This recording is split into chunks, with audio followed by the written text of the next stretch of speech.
Cuba korang bayangkan dan korang fikirkan.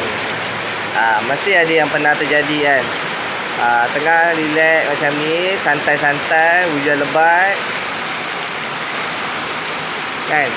Lepas tu perut lapar pula. Kemudian beg ada dekat dalam box motor. Kedai makan kat sebelah je. Dia makan. So macam manakah caranya?